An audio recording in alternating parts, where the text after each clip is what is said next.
Hi everyone, it's Mrs. Wrigler, and today we're going to read Chapter 5 of The Reading Race.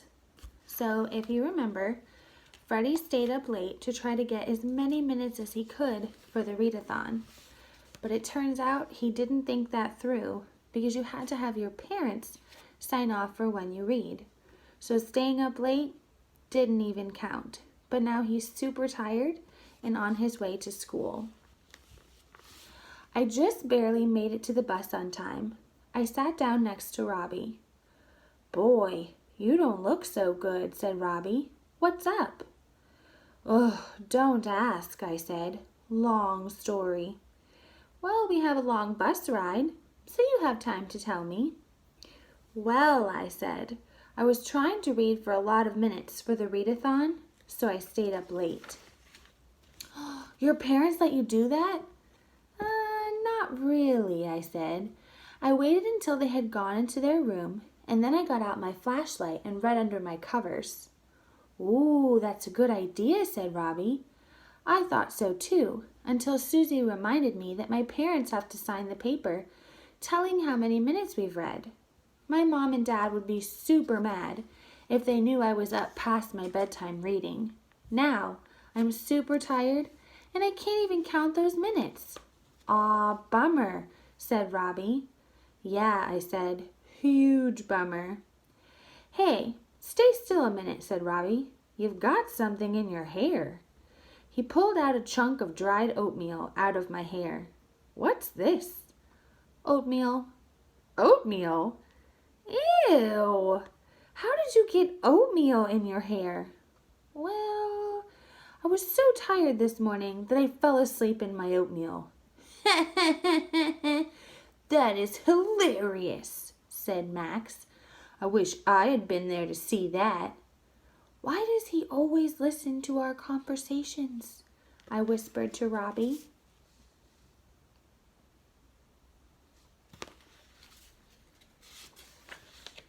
"Hey everybody," said Max. "Listen to this. Freddie fell asleep in his oatmeal this morning." The whole bus started laughing at me. I slid down in my seat. "I can't believe he just announced it to the whole bus.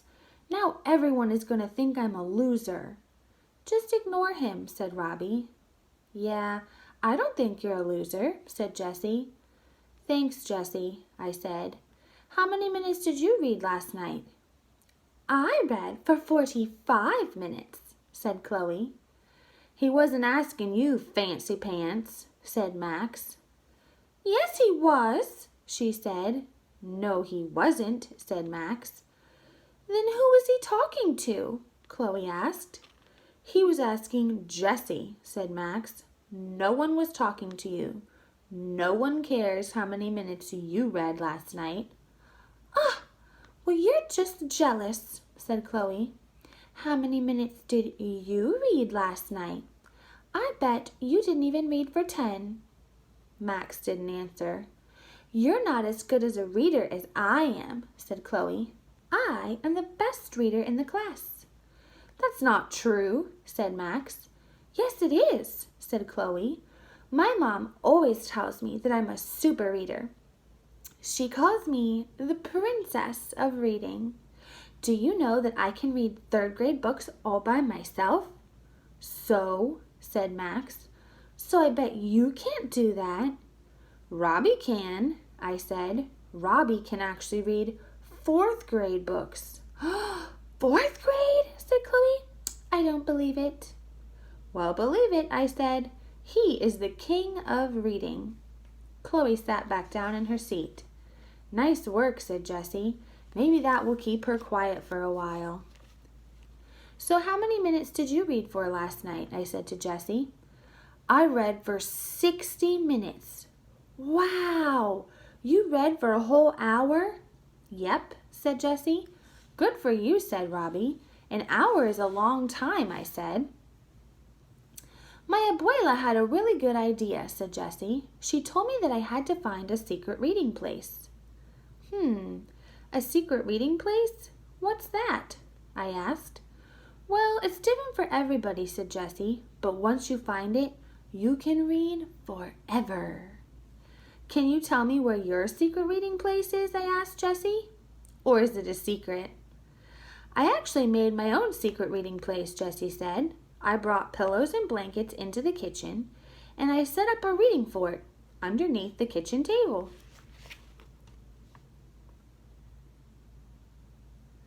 So she made a nice, cozy reading spot.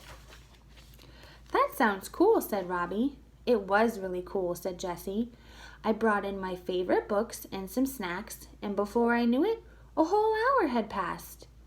That's a really good idea, I said. Hey, Robbie, do you want to come over after school today and find a secret reading place? Sure, said Robbie. Maybe we can read up in your tree house.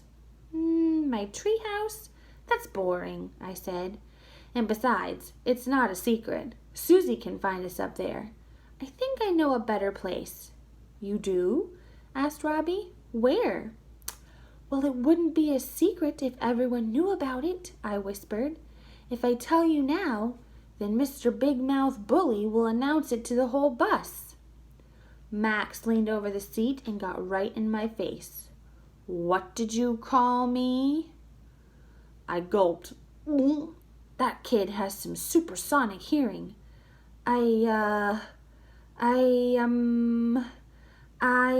He grabbed my shirt. I said, what did you call me? He called you a big mouth bully, said Jessie, because that is what you are. You are a big bully. Jessie was so brave. She was the only one brave enough to stand up to Max. Let go of his shirt. Max looked at Jessie. Now, she said. Max slowly let go of my shirt. Thanks, I whispered to Jessie. Anytime, Jessie said, smiling. Anytime. I'll just wait until school is over, and then you can show me the secret place, said Robbie. I put my fingers to my lips and then gave Robbie a thumbs up. It will just be our little secret, I whispered. So Jessie read for 60 minutes, which is a whole hour, and she said she did it by finding a secret reading place. So Freddie and Robbie are going to try to find their own secret reading place. Hopefully they find one and they can read lots of minutes for the readathon.